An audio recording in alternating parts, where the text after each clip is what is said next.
Hi everybody, welcome back to my channel, The Real Kristy J. I am Kristy J, and I talk about real shit.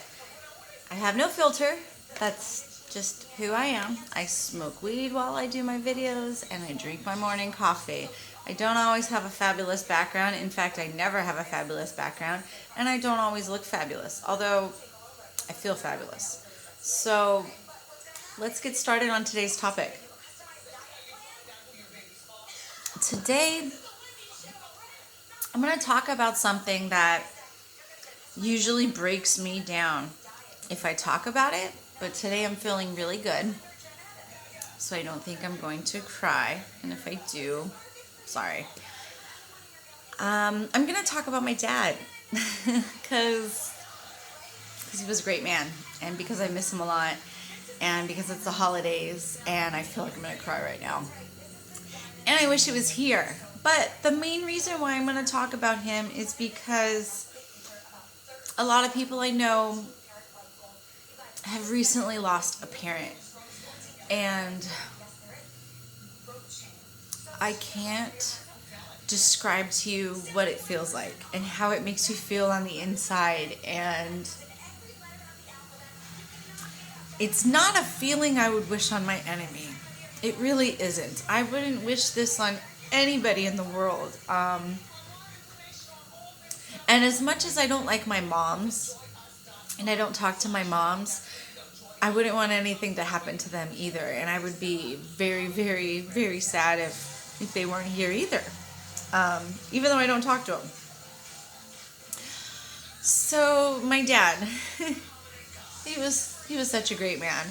His name was Keith, and he was born and raised in Hawaii. Well, not necessarily raised in Hawaii. At the age of, I think, 3, the family moved here to California and started their life.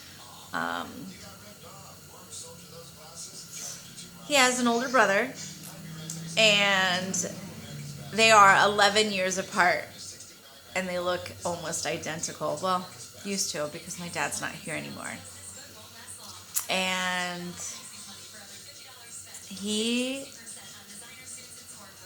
was just a great man, at least to me, and to those I know that know him. And I have friends that I know miss him and love him and really liked him. He was a very intimidating man if you first met him, because my dad didn't really smile that much. He's a tall, well, not very tall, but he was a tall, stocky Portuguese, and he was a bigger guy, and he looked like he would fuck you up. Let's see. So, my dad, when he was younger, grew up in San Leandro, and back in the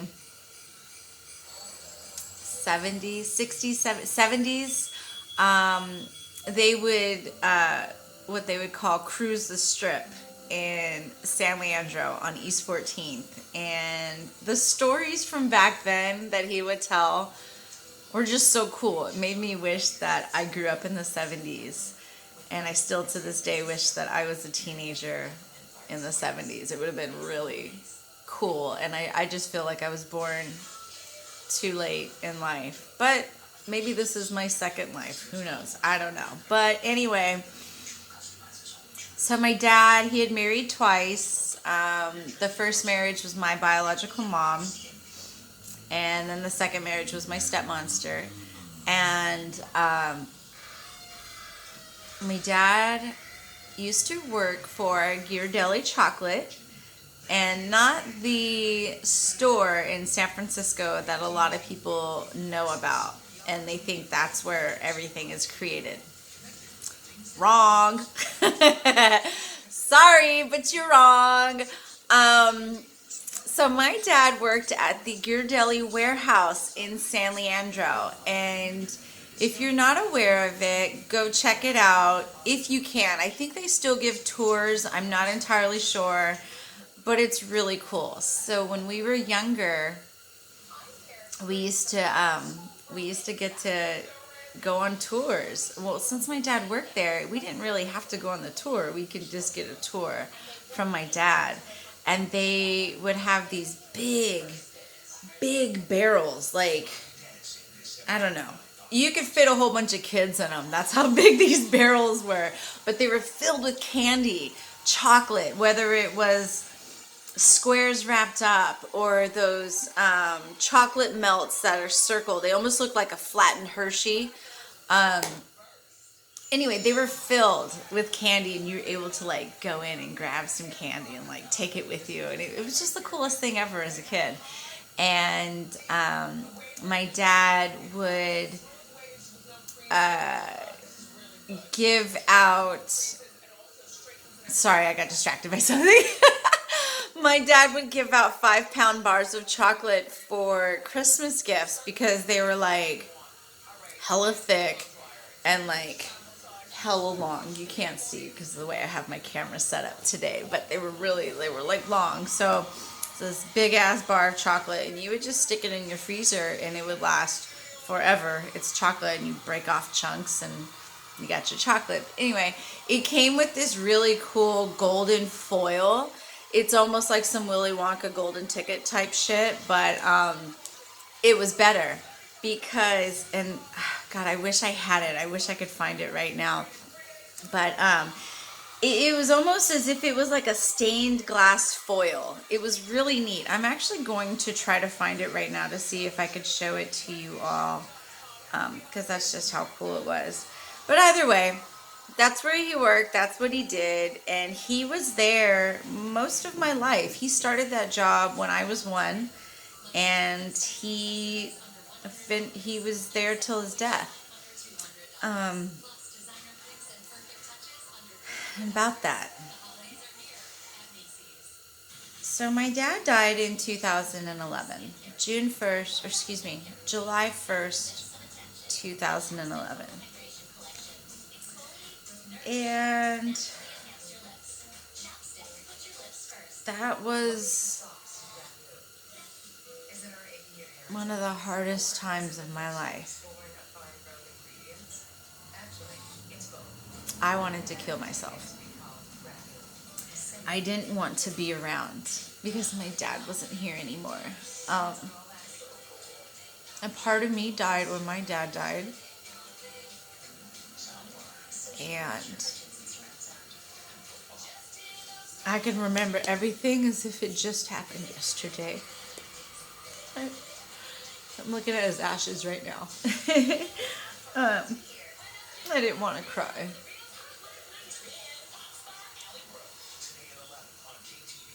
They say when you cry about somebody that has passed, that they're usually there with you.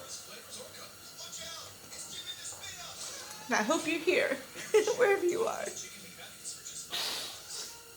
So, my dad, he was such a hard worker. I mean, that's all I knew my dad to do was work. Work. I mean, he had a family to take care of. He was the breadwinner. And I wish that when I was a teenager, I wish I wasn't as selfish as I was, but I was only selfish because of the situation that I was in and how I was treated by my stepmom. I had to fight to be selfish because I had to share everything. So anyway, I wish I understood what he was going through as far as working really hard and being the breadwinner, because I probably would have helped more.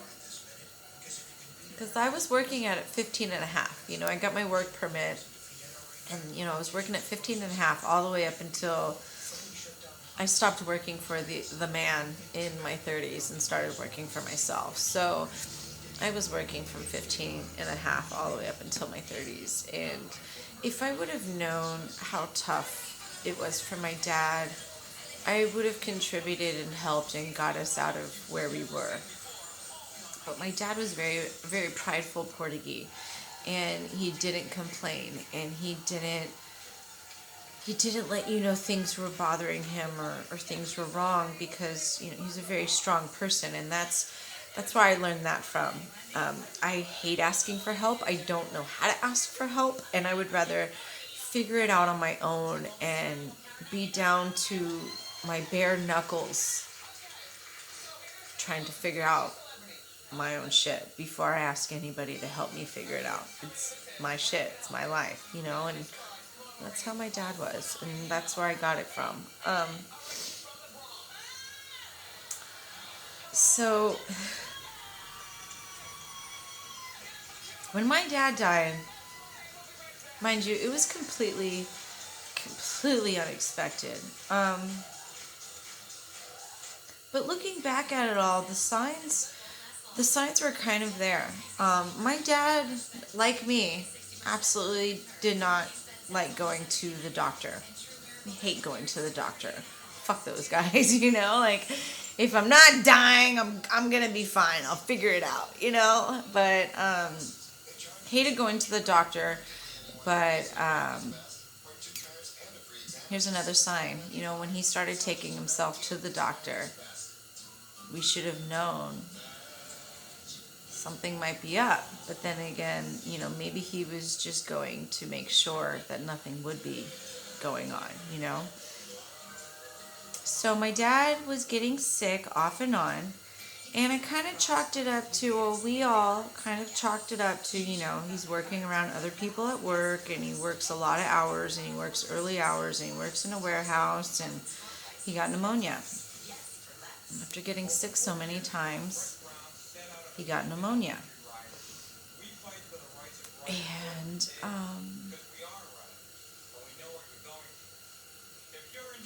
it would have been curable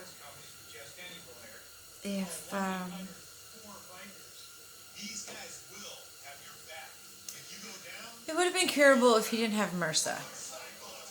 And I'm going to explain that in just a minute.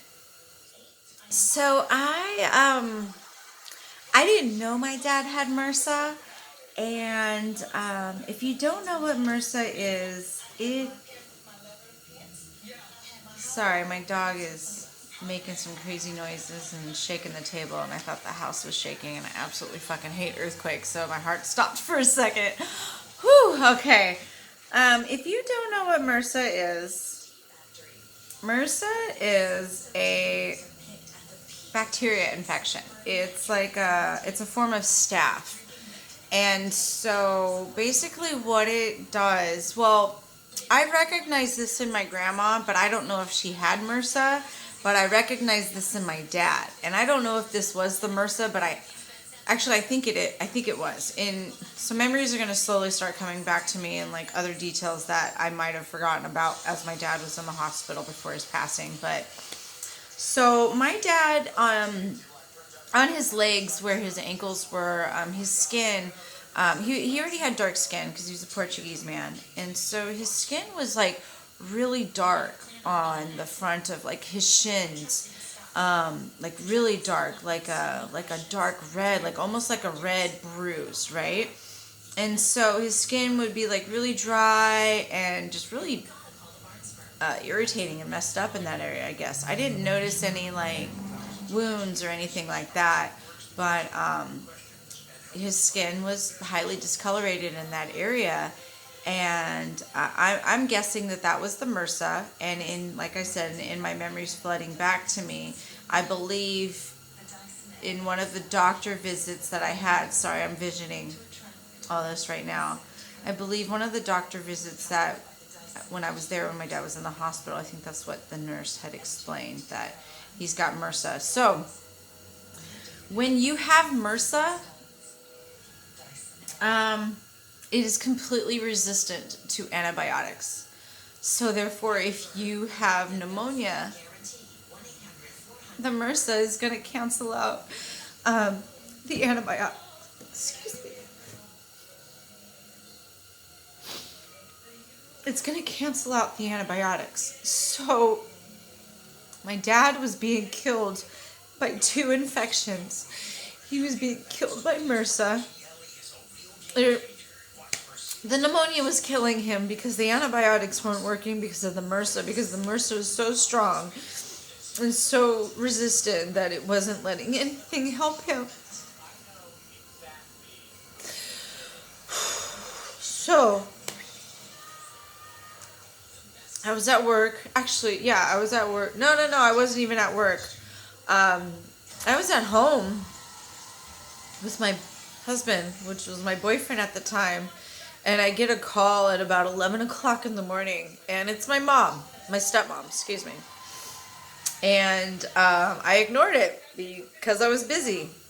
And so she kept calling and calling and calling. And I was like, something's wrong. Because she doesn't just do that if something's not seriously wrong. So she told me I needed to get to the hospital because my dad was just admitted. And so in her describing to me what had happened, my dad was passing out at home. And so they got him into a cab because my stepmom doesn't drive. And they didn't want to take an ambulance. Can't afford an ambulance because an ambulance is a goddamn $1 million nowadays. So she takes him in a cab and they get to the doctors, and as soon as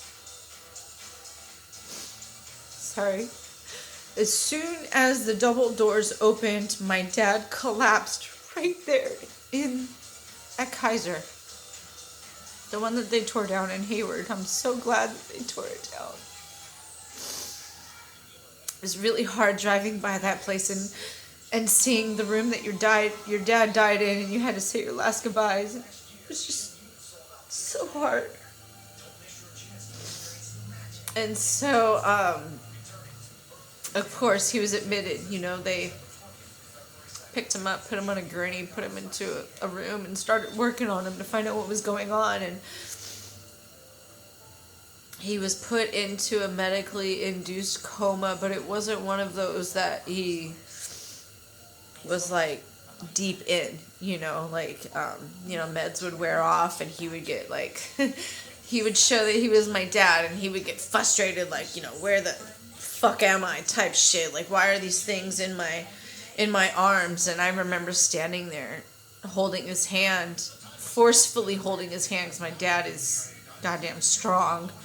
I remember forcefully holding his hand and telling him to calm down and to be a good man because the nurses were trying to help him and that he was in a good place and they're trying to help him.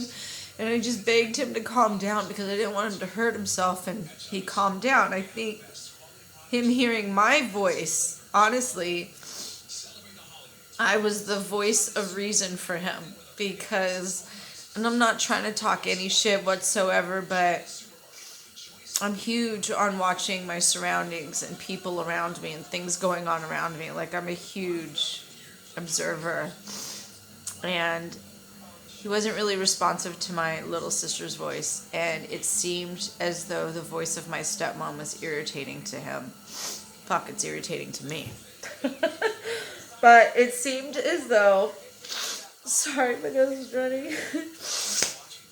It seemed as though I was the voice of reason. And the other reason why I say this too is because when he did calm down in listening to me and when I grabbed his hand and how responsive he was, I saw the look on my stepmom's face like he is not even responding to me and I'm his wife type shit. Like, then more jealousy set forth against me by her. And she's seen it. And so in her controlling ways, she would try to step in and tell the nurses what they could and couldn't do to my dad, which is bullshit. Like, bitch, you're not a nurse. They need to save my father. Like, you depend on my dad because your ass doesn't want to get a job. You can't get a job because of this, that, and the other. And anybody who tells me they can't get a job, fuck you. Create a fucking job. There's so much shit out there nowadays. Shut the fuck up with your excuses. So anyway, my dad had a goatee. with and I mean his goatee, over this way, and I mean it went like down into this area, and I mean my dad had a big round face, and he wasn't obese, but he was heavy set, and the nurses, they needed to shave his face in order to make sure that his face was clean from anything, any bacteria that could possibly develop from, like, I don't know, the tubes and saliva, and God knows what's going on when they have shit on you when you're in the hospital. So they needed to shave his face. And my stepmom was like, no, you're not shaving his face. I like his goatee. Leave it there. Bitch, it's hair. It grows back. Like, are you fucking serious? So that didn't happen apparently because she was so fucking adamant and with her pill popping fucking lunatic fucking thinking thoughts. Her way or the highway. That's just how it's always been. So they couldn't do that, and I don't think it affected anything in the long run because I think that they just felt that they had to be more careful because the bitch wouldn't let them do their fucking job. But yeah, my dad was very responsive to me. He I used to hate the number 5, and here's why. But I've grown to embrace it because I feel as if it's my dad visiting. Here's why I used to hate the number 5. My dad died on the 5th day of being admitted into the hospital. Even though it wasn't at 5 o'clock, my dad passed away at 4:33 p.m. And 5 o'clock, I think, was the time that I left the hospital. I couldn't be there anymore because I didn't feel him. I didn't feel him there anymore.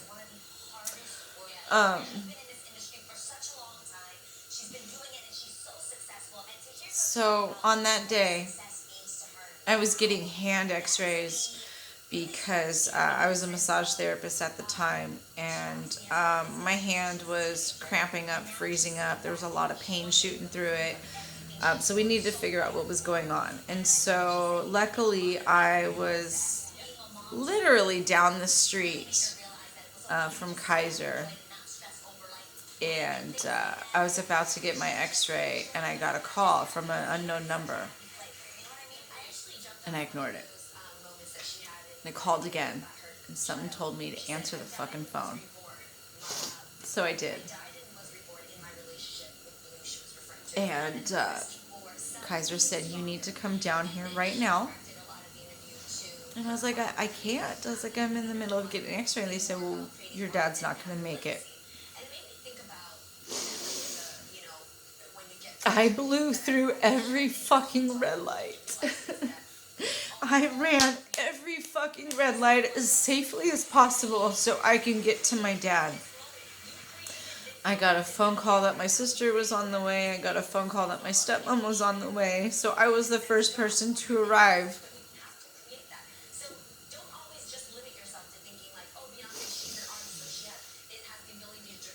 So I get to the hospital, and I'm running up to the 3rd floor and frantically asking where my dad is. And so they take me down this hallway, and then it opens up into this huge room where it just looks like a trauma room where there are multiple areas where they gotta work on people, like in an emergency situation. And I see my dad on a bed, and they're trying to bring him back to life. And they did. But the thing is he was on this bed. He's on this bed that they strap you in, and it rotates you. So if you have pneumonia, it rotates you so you're facing the ground, and it relieves all the pressure off of your lungs. So it was the only way that they could think of to try to help him with the pneumonia. The problem was, every time they would turn this bed, my dad would code. And I would yell at them, "Stop turning the bed. Please stop turning the bed." And I remember telling them over and over again, I was like, "Please stop turning the bed. You're killing my dad. Every time you turn the bed, he's dying. Like, just stop turning the fucking bed." And they wouldn't listen. And so I had to scream at them. I was like, "Stop turning the fucking bed." I was like, "You're killing my fucking dad." And they had to take me out. They had to take me out because they didn't want me to see that, and they didn't want to hear me yelling at them and telling them how to do their job. They were killing my dad every fucking time. And nobody had to see that. My sister didn't see that. My stepmom didn't see that. Nobody had to see that but me. So they take me out of the room. They sit me down. They try to calm me down. And my stepmom and my sister arrive, and I tell them what's going on. And we get checked on periodically. You know, they're letting us know that they're working on him and they're trying their hardest, and that it just doesn't look good. And they're preparing us for his death. You know, they're bringing in the people that talk to you when somebody dies. I didn't want to fucking hear it. I was such a bitch. I didn't want to hear it because I was not going to accept the fact that my dad was going to die. I was like, no, I'm not going to think like that. My dad, he's going to survive. He's going to be fine. He's going to pull through this. He's tough. He's going to be fine. No, he wasn't fine. As we were sitting there, got the 5th code. I knew the room number that he was in. I knew what the code meant. I knew who the fuck they were talking about. I learned on the overhead speaker in the hallway of Kaiser that my dad died. I knew before the doctor came out that my dad died. I knew that he was gone. I felt it in my soul. I just knew that he wasn't with us anymore. And doctors come out and tell us, "Yeah, your dad died." And I say, "I know." And I just didn't want to hear it. I couldn't even console my sister or my stepmom. I didn't want to be consoled. I didn't want to be touched. And I instantly I wanted to die. My dad was gone, and I wanted to die. So, I went outside. I kicked the door open, and I stood outside, and I let the breeze hit me in the face. And I almost jumped to my death from the 3rd story of Kaiser because I just didn't want to live anymore. I didn't want to be in this world anymore without my dad, without my hero, without my protection, without my father, without so many things that we didn't get to do. I didn't want to continue in life if he couldn't walk me down the aisle, if he couldn't be there for so many things. Like, I didn't want to live anymore. But then all of a sudden I got hit with this warm air, as if it pushed me back from the ledge. And it said, "Stop it. Stop it. What the fuck are you doing? Get back in there and say your goodbyes and go home to your boyfriend and get the love and support that you need right now." And it felt as if my dad was pushing me back in there to say my goodbyes and to figure out how to move on in life, to figure out how to handle this situation. And so we go back inside. I go back inside. I say we as if he was walking me inside because it felt like it. And some people might find that silly, but those who have been through a similar situation, you know what I'm talking about. It's like they're with you. And I had to be the strong one. I was the strong one. Out of the three of us left, I was the strongest one. I still am the strongest one. And we had to go back inside and we had to say our goodbyes. So we had to wait for the doctor to put my dad in a different room for us to do so. And that room was the third floor corner room of Kaiser. And you could see it as if you're coming from Mount Eden High School going towards Chabot. If Kaiser was on your right-hand side, you look up at the top story corner window, and that's the room that he was in. That's the room he died in. So we clean him up. We get to go see him. We go say our goodbyes. And my dad is laying there just lifeless, of course, and didn't look dead except for the fact that he wasn't breathing. It looked like he was just sleeping, and I really hoped to God that he would just wake up. I was hoping the entire time we were there that he would wake up. So when we went into that room, I instantly threw down my stuff and I went over to his left side and I just threw my head onto his chest. And I just laid there with my head onto his chest, just hoping that his heartbeat would come back, just hoping that he would take a breath, just hoping I would hear something inside of his body, but I heard nothing. Absolutely nothing.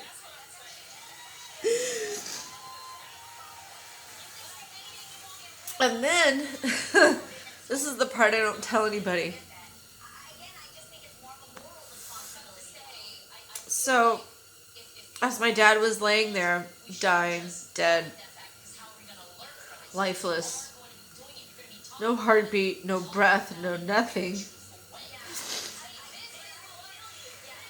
I don't know what it was, but so much shit started coming out of his nose. I don't know what the fuck it was. I don't know if it was fluids that were put into his tubes through his breathing. I don't know what the fuck it was. I have no idea what this was, but all this fluid just kept pouring out of my dad's nose as he was laying there dead. And without hesitation, I grabbed paper towels and I just started cleaning him up. I didn't want my dad to look like that. I wasn't going to allow my father to look like that. I wanted him to look as peaceful as possible. And I don't know what the fuck it was to this day. I don't know why that happened. But I remember a male nurse was coming in trying to help me. And I was like, no, this is my dad. I was like, get out of the way. I was like, you guys didn't take care of this. I have to see this. I'm going to clean it up. I don't know what. I was so fucking mad. Like, I was just so mad at them because I feel like that fucking bed, I feel like it helped kill him. And then the fucking MRSA. Like, I'm going to get into that in a minute. There's a fucking cure for MRSA now. Oh my God. 8.5 years later, there is a fucking cure for MRSA. I wish there was then so I could have my dad. So my dad could have walked me down the aisle. So my dad could have met the wonderful man that I married. So my dad could finally have a son and somebody that he could bond with and work on cars with and go to car shows with and do things with and and see me spend the rest of my life with. Like, I wish he could be here for all of that. And now there's a fucking cure for MRSA. It's crazy how the world works. It really is. But honestly, I feel like all these things, they happen to teach you a lesson and to make you stronger and to... It's something. It's something. There's no reason why these things don't happen. And I firmly believe that this is not the only life that we get to live. And I've always thought that. Like, this is just a shell. My soul is here for a moment. We're here to learn some shit and move on and take that wherever we go. And maybe that will level us up to wherever we are in the universe. I don't know. I know it doesn't make any sense to some people, but I know that people will understand. So I'm here cleaning up my dad's face, trying not to allow anybody to see him that way, try not to let him look that way, and it's 5 o'clock and it's time to go. Because there isn't much else to do, there isn't much else to say. I could sit there and I could lay with him all night, but I can't because it wouldn't be allowed. So...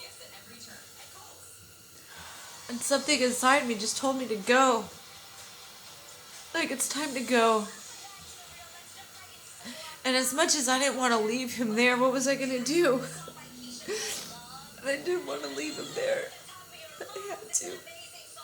And I didn't want to say goodbye, but I had to. And so my dad's gone.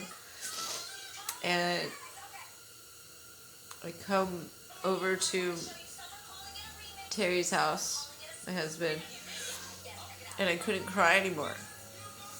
I could not cry for a whole week. I had this warm, it was like I was in some sort of warm bubble or warm capsule. I just had this warm sensation over me as if I was being hugged. And I was okay. I was okay for a week. And I had to be strong, and I couldn't cry, but I was okay. It was as if my dad was there hugging me for an entire week. And then it went away. And so the number 5 affected me because of reasons I mentioned. You know, he coded 5 times. It was time for me to leave at about 5 o'clock, and at the moment, I can't remember what the other things were, but I really hated the number 5. And so maybe I can't remember them because I've embraced the number so much more. And I've always been a person that's hated odd numbers. Like, I hate odd numbers. So, I had to be tough. And my dad came to me 3 times, 3 different dreams. The first dream, it was a hard one. It was a hard pill to swallow. I recognized that my dad was there. But as soon as I recognized him, as soon as I talked to him, as soon as I saw him, as soon as I walked towards him, he disappeared. And I woke up crying. Like, why? Why? So I was like, okay.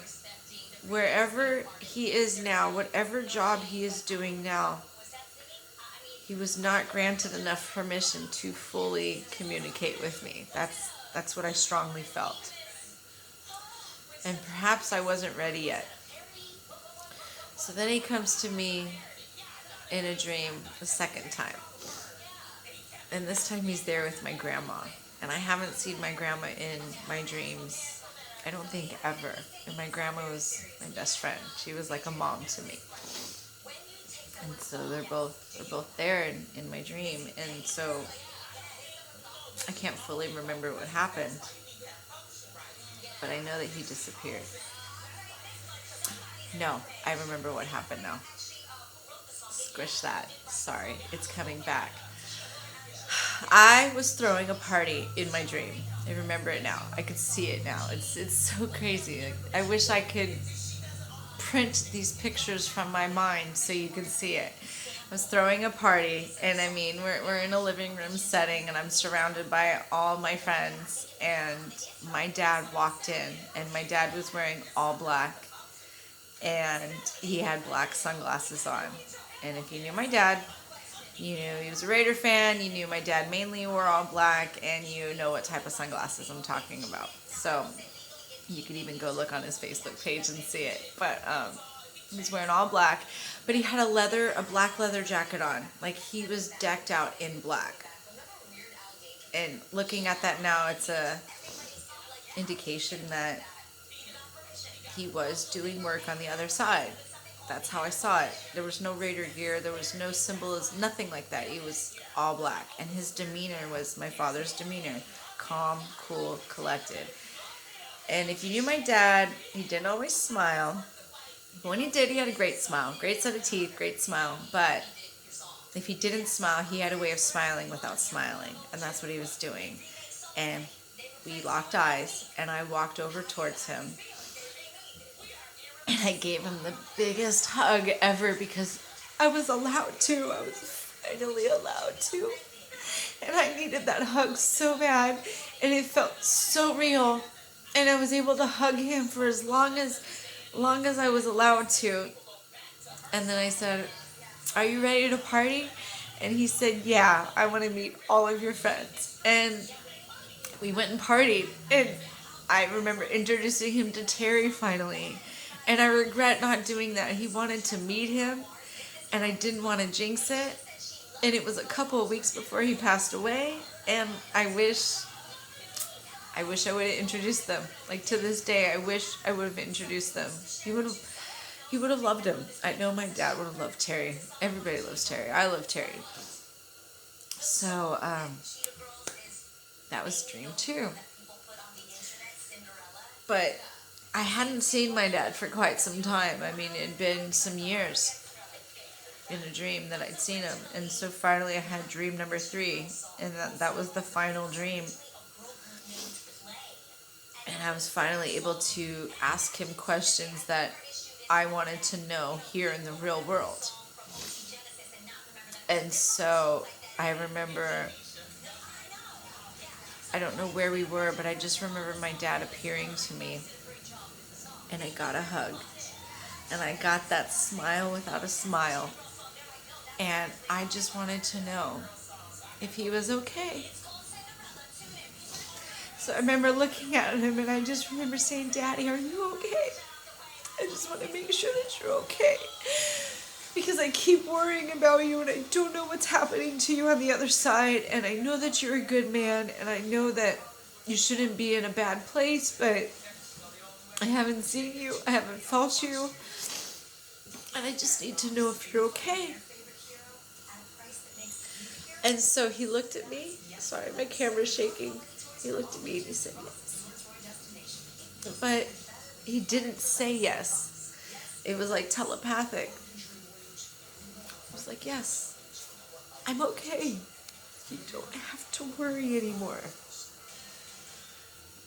And I haven't since. It was the dream that I needed. It was the dream that solidified everything for me. It killed all the worries that I had, and I knew that he was moving on to his new life on the other side, his new job, that's what his soul needed to do. Like, these are just our shells, people. We don't really know how we got here. And I'm sorry to say, we were not created from whatever is here on this planet. Like, we are one with the universe. We are made of stardust. And you can go and research that and look it up yourself. Like, we are created from the universe. We are not created here from planet Earth. I'm sorry. Like, humans just didn't grow out of the ground, and I'm sorry to say we did not evolve from monkeys, because we still got them motherfuckers. So, fuck all that shit. But anyway, I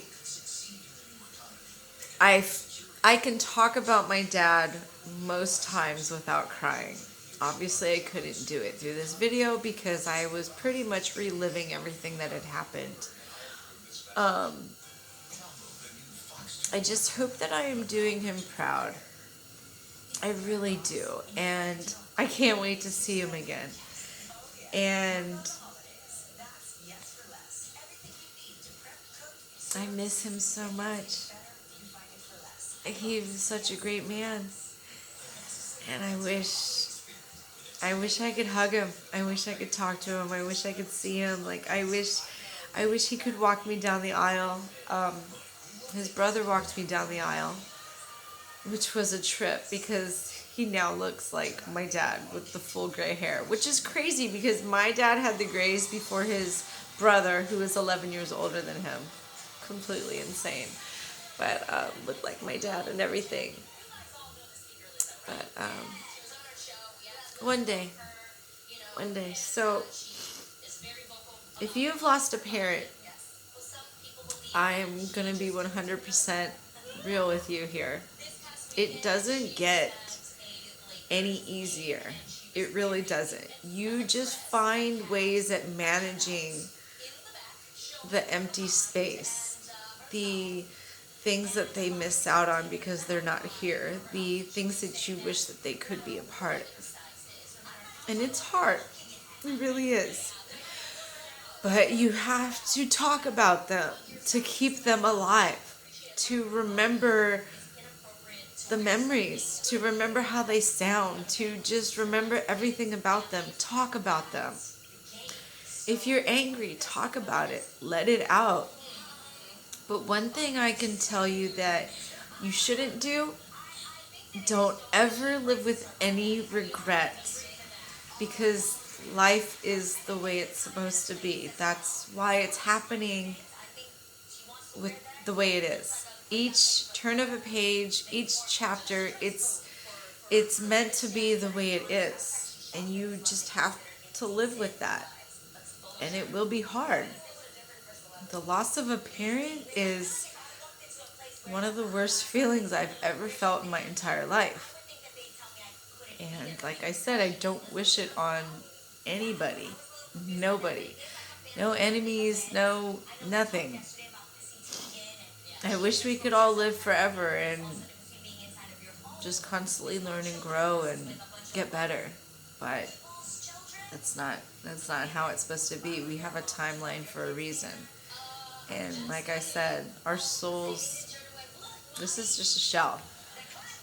Our soul will go somewhere else. We hopefully will eventually see these people again. I hope to the universe I get to see my dad again and my grandma. Oh God, I would love to see them again.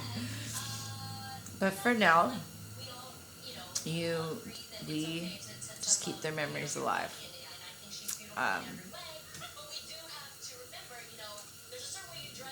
And just don't live with regret. Those are just the main two things that I could tell you. Just keep them alive and never live with regret. They wouldn't want that, the regret part. And I know if I passed away, I would want people to keep my name alive and to remember me. It doesn't matter if it's the good, the bad, the in-between. It doesn't matter what it is. That's who we are. We are people, we learn, we grow, we make mistakes, but it'll get better. Sorry, I miss my daddy. So, I love you all, and I'm here for you. I understand. I hope this video helps you in some way, shape, or form. I hope it helps those realize that you are not alone in feeling the way that you do, and that it's okay to feel the way that you do, and you do not have a time limit on your mourning period. You can mourn for somebody as long as you need to. I didn't get a chance to mourn for my father when he first passed away because I had to be strong for my sister and my stepmom, and I had to figure shit out. And if you're in that position, it's hard, but it will get better. Goddamn fire trucks. It will get better, and if you need to, take some time each day, whether it's 5 minutes, 10 minutes, 15 minutes, a half hour, and do your morning, because it will eat you up if you just keep everything inside. Just let it out. Talk to somebody, cry with somebody, let somebody just listen to you cry as they hold you, something, but it'll get better. And if you want to share your experience down below in the comments, please feel free. I will try to respond to everybody if you decide to partake in comments. And I will talk to you later. Okay, peace.